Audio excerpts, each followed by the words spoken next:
Je vais passer la parole à Laurent Delaunay, qui a un message un petit peu explosif, qui va nous motiver, parce qu'on travaille tous dans des établissements de santé qui ont besoin de trouver des leviers pour mettre en place la coordination, pour faire des travaux pour le J0, pour nous aider à former, à se réunir, à s'organiser, à avoir des qualiticiens qui nous aident également, et qui va nous parler de données récentes sur le bénéfice médico-économique de la RAC.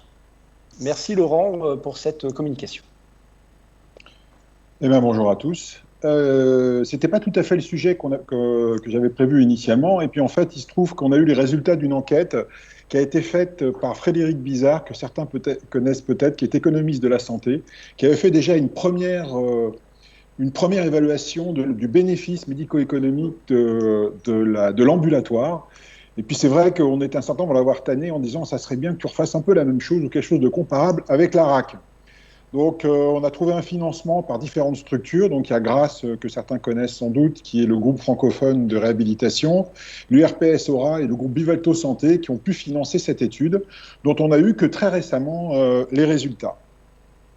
Alors, c'est une enquête, juste pour résumer la première diapositive, qui a été faite par Frédéric Bizard, qui est économiste de la santé, et qui avait déjà fait une évaluation du bénéfice médico-économique de l'ambulatoire. Donc là, on a sorti les données PMSI de mars à décembre 2019. Mars, parce que c'est à partir de mars 2019 qu'il y a eu une cotation spécifique pour la RAC, qui permettait aux établissements de pouvoir valoriser le fait d'avoir mis en place des protocoles RAC. Et pourquoi ça s'est arrêté en décembre 2019 ? Parce que 2020, assez rapidement, on a été confronté au problème que vous connaissez, donc c'était un peu compliqué de pouvoir interpréter les résultats. Néanmoins, vous avez le nombre de chiffres de séjours sur cette période, vous voyez, 5 800 000 séjours, avec la répartition publique-privée.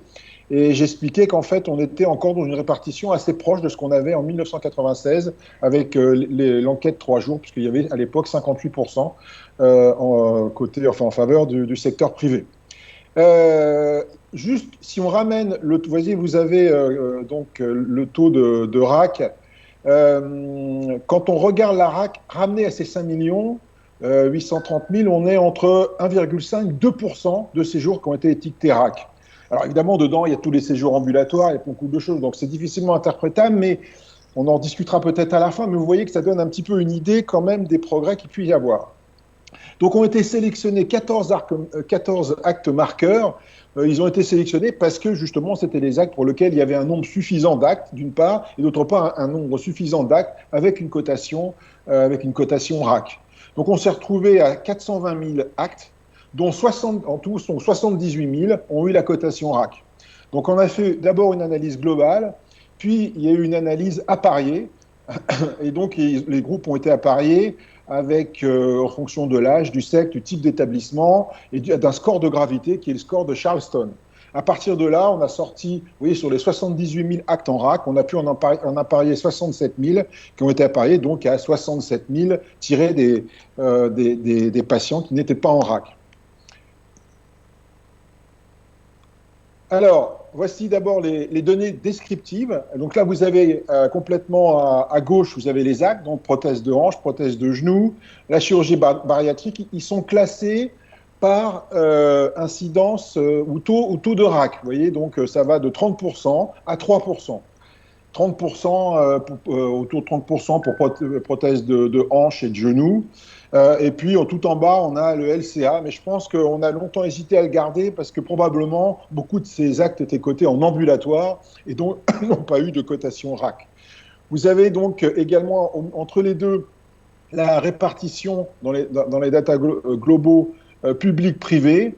Donc, en jaune, c'est quand vous avez le taux de RAC.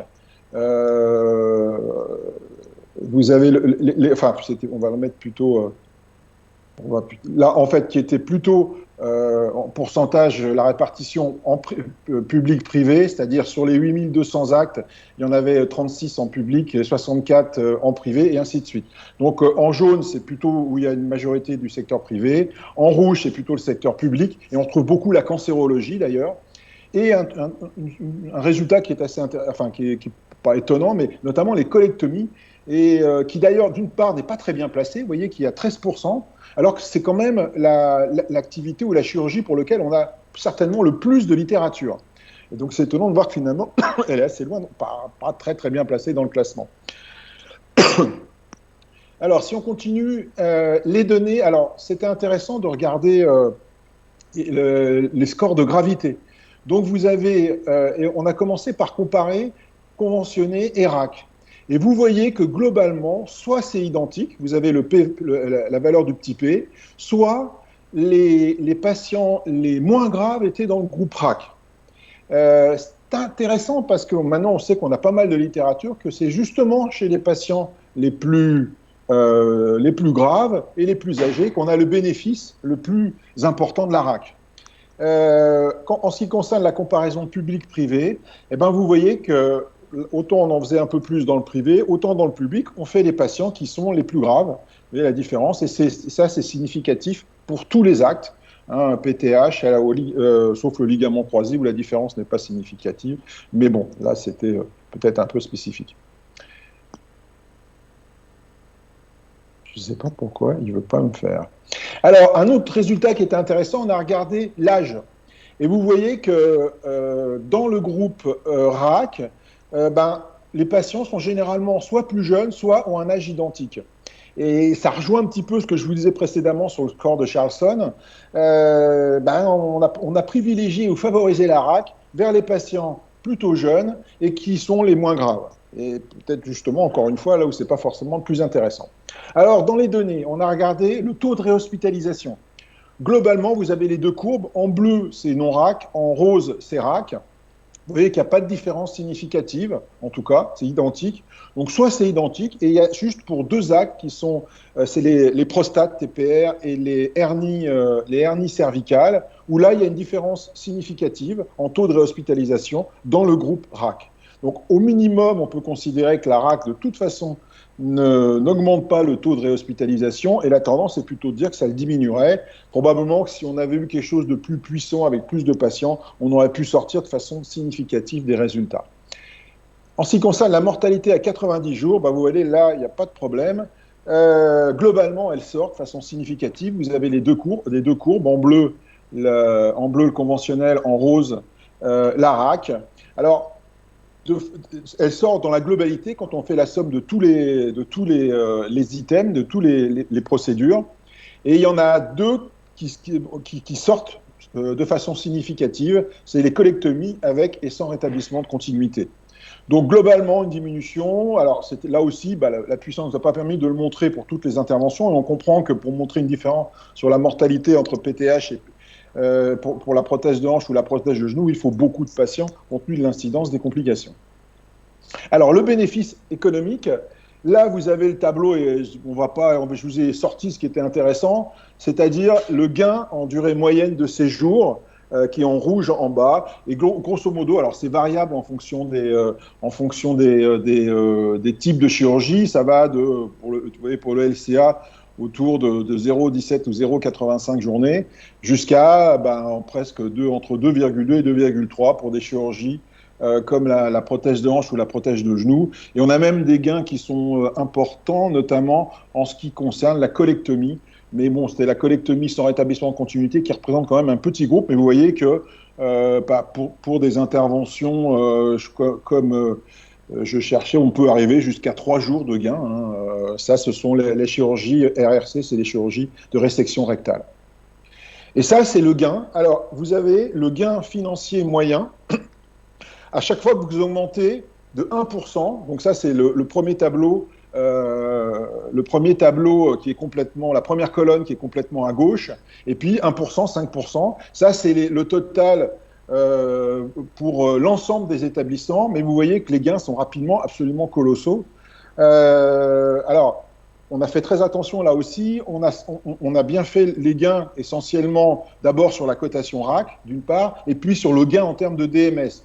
On n'a pas de durée moyenne de séjour. On a évidemment considéré que la charge financière pour ce qui était le poids de la chirurgie, par exemple, le coût de la chirurgie était évidemment identique, ou en tout cas très proche, entre les patients RAC et non RAC. Mais vous voyez qu'on arrive à des résultats qui sont quand même... Alors évidemment, c'est au niveau national, hein, c'est une extrapolation. Alors évidemment, c'est pas toujours évident à expliquer que c'est pas des gains directs.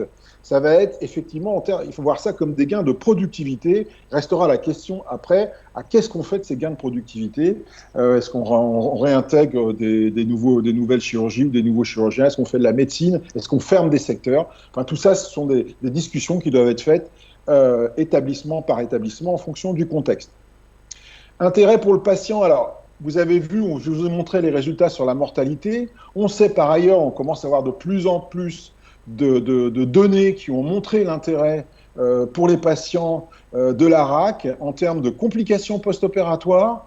Par exemple, là, c'est une méta-analyse sur ce qui concerne les colectomies qui montre une diminution significative des complications. Et puis à côté, vous avez l'autre côté pour les arthroplasties de hanches et hanches de genoux qui ont montré là aussi un impact positif bien sûr sur la durée et sur le taux de complications pour la RAC et pour ces patients pris en charge de cette façon-là. Et là aussi, il y a plusieurs papiers qui ont bien montré, et ça on pourra vous en montrer plusieurs, qui ont bien montré que plus les patients sont âgés, plus la chirurgie est lourde et plus il y a un bénéfice pour la RAC, tant sur le plan médical que sur le plan économique. Alors en conclusion, alors évidemment je devais vous parler des parcours et ils m'ont dit ouais t'arrêtes pas d'en parler partout, parle-nous d'autres choses. Mais quand même je ne pouvais pas faire en sorte de ne pas en dire quelques mots. Le patient sort plus tôt parce qu'il va mieux plus tôt et ça c'est une notion qui est importante. Si vous abordez la RAC sous l'aspect des durées d'hospitalisation, vous allez vous planter. En fait, on fait en sorte que le patient puisse sortir parce qu'on le prend en charge et parce qu'effectivement, il va récupérer, c'est même dans la définition, plus tôt. Et à condition de rester le temps utile et nécessaire, et là, on rejoint le concept ambulatoire. Et ça, c'est ce que nous a appris l'ambulatoire. Et le patient, il sort quand il peut sortir, quand il a les critères de sortie. Ça ne sert pas forcément à grand-chose de le garder. Et donc, on fait dans tous les cas une approche transversale, organisationnelle et médicale qui implique le patient, bien sûr, et on va se centrer sur sa pathologie, et tout s'organise, y compris le patient lui-même, pour s'organiser autour. Et quand on dit on met le patient au centre de la procédure, en fait, ce n'est pas tant le patient que sa pathologie qu'on va mettre en place, et le patient devient un des acteurs.